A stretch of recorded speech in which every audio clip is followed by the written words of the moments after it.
छत्तीसगढ़ी गाने देखने के लिए हमारे YouTube चैनल को सब्सक्राइब करें और नए अपडेट्स जानने के लिए बेल आइकन के बटन को क्लिक करें।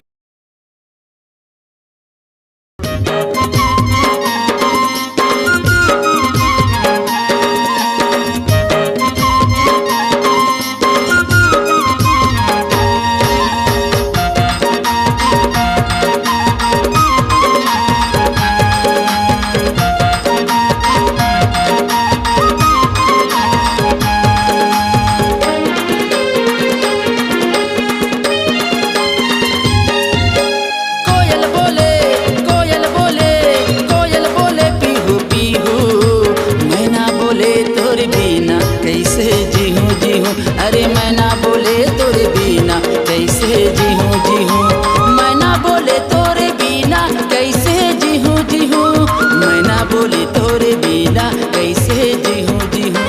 कोयल बोले कोयल बोले कोयल बोले पीहू पीहू, अरे मैना बोले तोरे बिना कैसे जीहूँ जीहूँ, अरे मैना बोले तोरे बिना कैसे जीहूँ जीहूँ।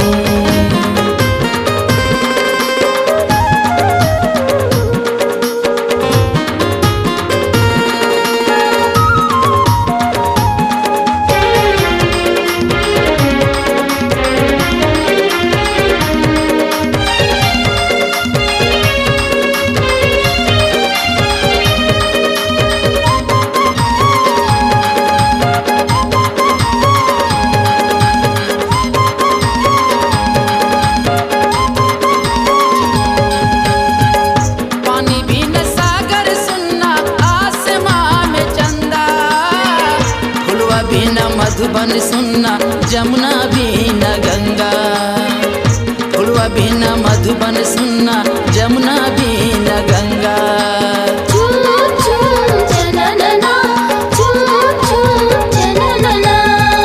मंजूर भी न सावन सुनना साजन भी न गहना, नींदी भी न पलंग सुपेती तुलसी भी न अंगना, नींदी भी न पलंग सुपेती तुलसी भी न अंगना।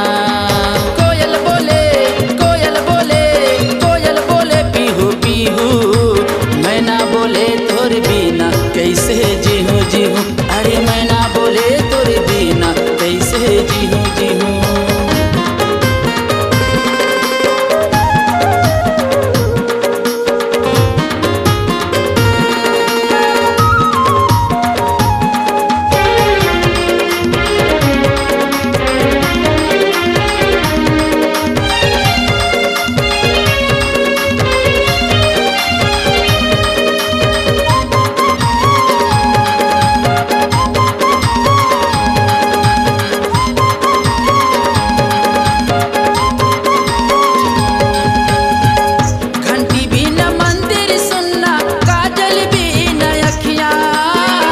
राजा भी न महल सुनना रानी भी न सखियाँ, राजा भी न महल सुनना रानी भी न सखियाँ।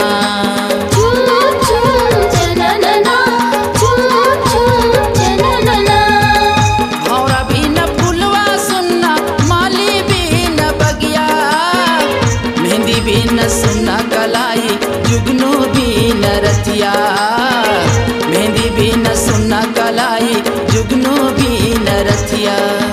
कोयल बोले कोयल बोले कोयल बोले पीहू पीहू, अरे मैना बोले तोरे बिना कैसे जीहूँ जीहूँ, अरे मैना बोले तोरे बिना कैसे जीहूँ जीहूँ, मैना बोले तोरे बिना कैसे जीहूँ जीहूँ, मैना बोले तोरे बिना कैसे जीहूँ जीहूँ।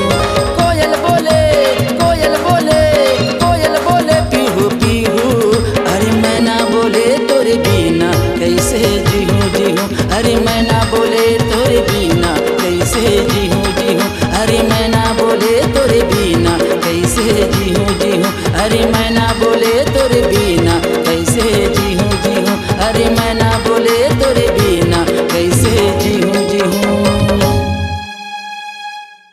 आपकी आवाज ही आपकी पहचान है। यदि आप अपनी आवाज को एक नया आयाम देना चाहते हैं तो चले आइए मल्टी ट्रैक डिजिटल रिकॉर्डिंग के लिए AVM audio video studio, Khamtarai, Raipur. Mobile number 9301523929 और 7869646201।